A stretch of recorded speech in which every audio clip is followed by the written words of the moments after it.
こんにちは、音沢です。ポップ音楽理論、今回からノンダイアトニックコードを扱います。マラサ進行に使われる手法と裏コードについて話します。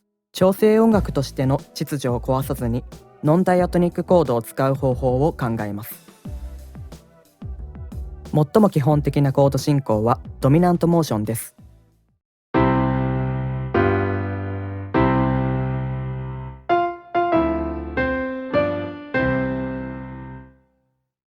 ドミナントモーションは一番下の音が4度上に進行します。この動きを真似します。例えば切ない456進行は F メジャー、G メジャー、A マイナーです。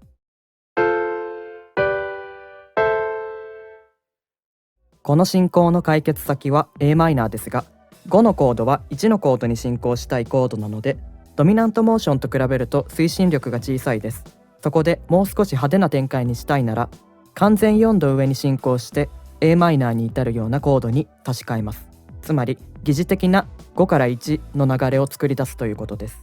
A マイナーが完全4度上にあるドミナントセブンスは E セブンス、ミ、ドシャープ、シ、レです。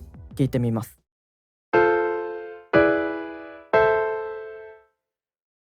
この E セブンスのようなコードをセカンダリードミナントと言います。調整音楽としての秩序を保ちながらノンダイアトニックコードの響きを足すことができます。例としてマルサ進行では6のマイナーセブンスコードの前にセカンダリードミナントが置かれています。さらに最後のコードもセカンダリードミナントです。強い推進力で最初のコードに戻ります。次にこれは枯葉進行です。251の発展形です。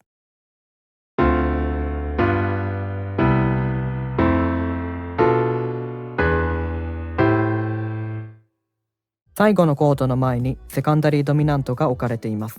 またルートの動きが D から G は完全4度上、 G から C も完全4度上というように F から B 以外は完全4度上の音になっていて一周します。コードは種類に関係なく完全4度上にならスムーズに進行できます。枯葉進行は251の発展形です。251とはジャズの基本のコード進行です。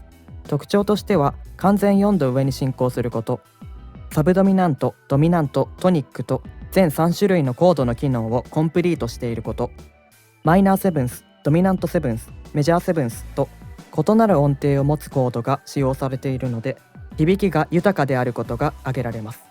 そして251という進行をする時の2を特に Related to Minor Seventh と言います。ここで紹介するのはセカンダリードミナントと Related to Minor Seventh で疑似的な251を作る手法です。 C メジャーキーを例にします。まず F メジャーコードの前にセカンダリードミナントを置きます。 C セブンスを置きました。さらに推進力が欲しいので C セブンスの前に完全4度上に進行するようなマイナーコードを置きます。 G マイナーセブンスを置きました。251のような流れが作れました。またマルサ進行を見ます。最後のコードがセカンダリードミナントでその前に Related to Minor Seventh が置かれています。疑似的な251の流れで最初のコードに戻ります。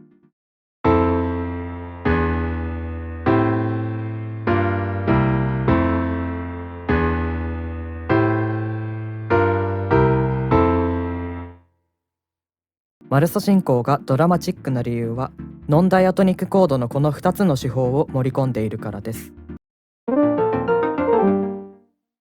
ドミナントセブンスに関連して裏コード、サブスティチュートドミナントセブンスを紹介します。裏コードとはコード鍵で見たとき反対側にいるコードのことです。例えば G セブンスの裏コードは D フラットセブンスです。G セブンスの構成音はソシレファですが D フラットセブンスの構成音はレフラットファ、ラフラット、ドフラットです。つまり裏コードのルート同士の関係は全音3個分トライトーンです。裏コードはダイアトニックなドミナントセブンスの代わりに使うことができます。例えばこの251の G セブンスを裏コードの D フラットセブンスに変えてみます。そうすると最低音がハー音で下がっていくコード進行になります。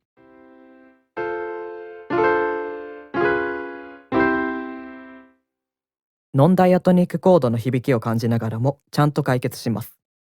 なぜ裏コード同士は置き換え可能なのかというと、まずダイアトニックスケールでは4番目と7番目の音が不安定です。C メジャーキーではファとシの音です。そして251の5であるドミナントセブンスは4と7番目の音を持っています。この2つの音は不協和に聞こえやすいトライトーンです。この2つの音はそれぞれが半音移動することで安定状態に移行します。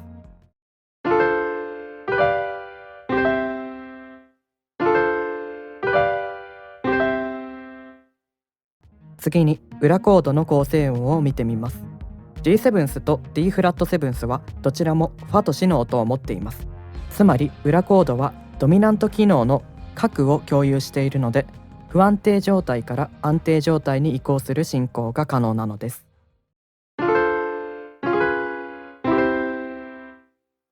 5のセブンスが2のフラットセブンスという正反対のコードに置き換えられるのは不思議ですね。裏コードは以上です。ちなみに裏コードの前に Related to minor sevens を持ってくることも可能です。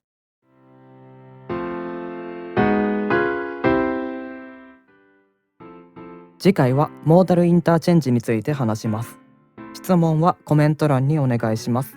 ご視聴ありがとうございました。